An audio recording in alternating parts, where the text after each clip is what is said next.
দেশ ও জাতির জাগ্রত বিবেক, প্রিয় সাংবাদিক ভাই ও বন্ধুরা, আমি শুরুতেই আপনাদেরকে ধন্যবাদ জানাই, মোবারকবাদ জানাই।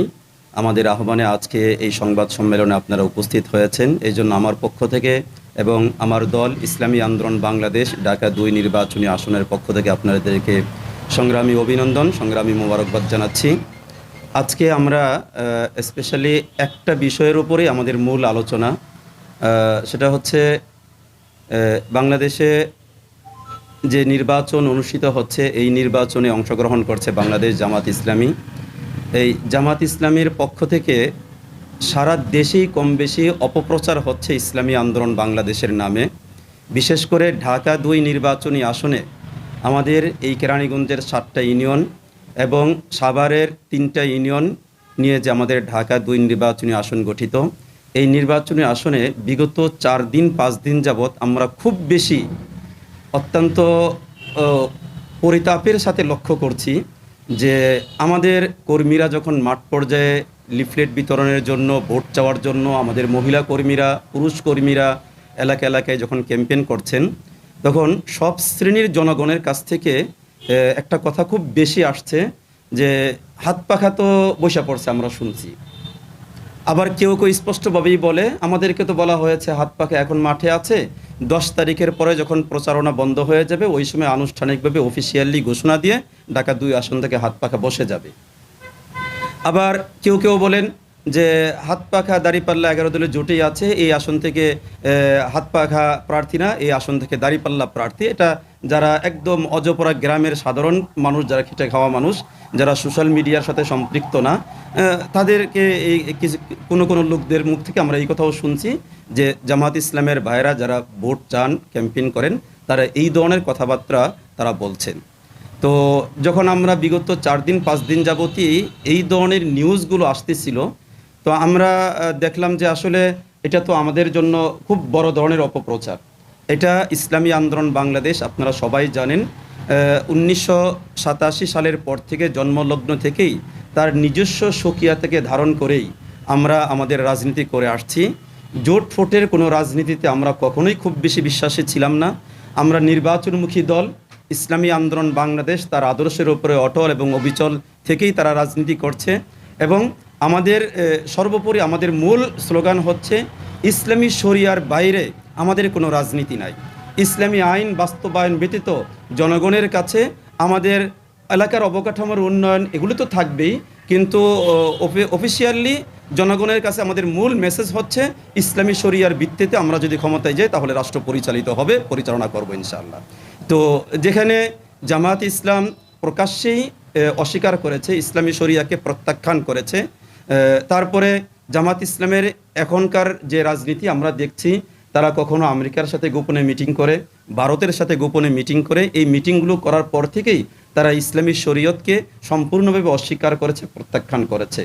তো এটাকে কখনো যেভাবেই হোক এটা সমন্বয় করবার চেষ্টা করেছেন আমাদের আমির হজরত পীর সাহেব হুজুর চরমোনাই। যখন এটাকে সমন্বয় করতে পারেন নাই, আমাদের জোটের 11 দলীয় জোটের মূল লক্ষ্য ছিল আমরা যদি ক্ষমতায় যাই তাহলে ইসলামী শরিয়ার ভিত্তিতে রাষ্ট্র পরিচালিত হবে। এই আদর্শ থেকে যখন জামাত ইসলাম বের হয়ে এসেছে, সরাসরি অস্বীকার করেছে, প্রত্যাখ্যান করেছে ইসলামী শরিয়াকে, তখনই আমরা এই জোট থেকে, এই 11 দলীয় আসন সমঝোতার যেই জোট, সেই জোট থেকে আমরা বের হয়ে আসি। তো আমরা বের হয়ে আসি, আমরা 2018 সালের নির্বাচনে আমরা এককভাবে নির্বাচনে অংশগ্রহণ করেছি।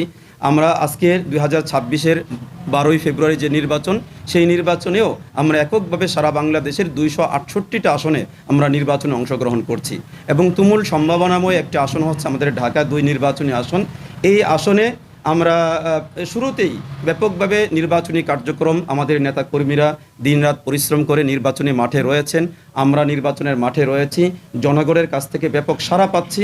আলহামদুলিল্লাহ, সব শ্রেণীর নাগরিকরা দলমত, জাতি, ধর্ম, বর্ণ নির্বিশেষে হাত পাখার পক্ষে একটা মানুষের আস্থা অবস্থান তৈরি হয়েছে, আস্থার জায়গা তৈরি হয়েছে। সেই মুহূর্তে ইসলামী আন্দোলন বাংলাদেশের নামে এই অপপ্রচার যে আমরা 10 তারিখে বসে পড়ব অফিসিয়ালি ঘোষণা দিয়ে, আমাদের হাত পাখা নির্বাচনের মাঠে নাই। তারপরে জামাত ইসলাম এবং ইসলামী আন্দোলন বাংলাদেশে একই কথা, 11 দলীয় জোটে আছি, এই আসন থেকে দাঁড়িপাল্লা নির্বাচন করতেছে, চরমনার পীর সাহেব হুজুরকে বা দাঁড়িপাল্লা ভোট দিলে চরমনার পীর সাহেব হুজুর ভোট পাবে। এই যে অপপ্রচার, আমরা মনে করেছি এই অপপ্রচার দেশবাসীকে, বিশেষ করে ঢাকা ২ নির্বাচনী আসনের জনগণকে সচেতন করা দরকার। আর সেই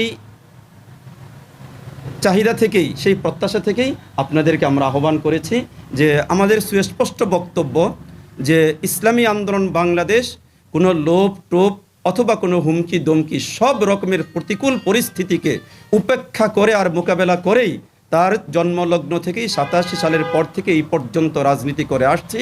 আমাদের ঢাকা ২ নির্বাচনী আসনে আমাদের আমির, আমাদের দলের কেন্দ্রীয় নির্দেশনার ভিত্তিতে আমরা নির্বাচনের মাঠে শুরু থেকেই আমরা ছিলাম, এখনও পর্যন্ত আমরা আছি এবং জয় পরাজয় যাই হোক না কেন ইসলামী আন্দোলন বাংলাদেশ তার আদর্শের উপরে থেকে নির্বাচনে অংশগ্রহণ করছে এবং শেষ পর্যন্ত নির্বাচনে থাকবে ইনশাআল্লাহ। তো সেই হিসাবে আমাদের পিছনে হটবার কোনো সুযোগ নেই। আমাদের কারো সাথে জোট অথবা কারো কথার ভিত্তিতে আমরা এই ঢাকা ২ আসন থেকে হাত পাখাকে আমরা প্রত্যাহার করে নিব, হাত পাখাকে অফ করে দিব, এই ধরনের দূরতম কোনো রকমের কোনো সম্ভাবনা নাই। এটা আপনারা জাতির জাগ্রত বিবেক আপনাদের মাধ্যমে আমাদের এই ঢাকা ২ নির্বাচনী আসনের সর্বস্তরের জনগণকে সচেতন করবার, অবগত করবার জন্যই আজকে এই সংবাদ সম্মেলনের আয়োজন করেছি। আমরা আপনাদের কাছে অনুরোধ করব, আপনাদের অবশ্যই আপনাদের মাধ্যমে জাতি একটা সঠিক মেসেজ পাবে, ঢাকা ২ নির্বাচনী আসনের সর্বস্তরের জনগণ একটা সঠিক মেসেজ পাবে।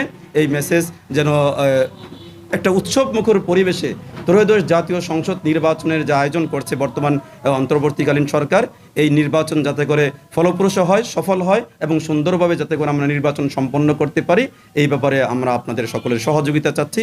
সকলের কাছে আমরা সেই ব্যাপারে সহযোগিতা কামনা করছি।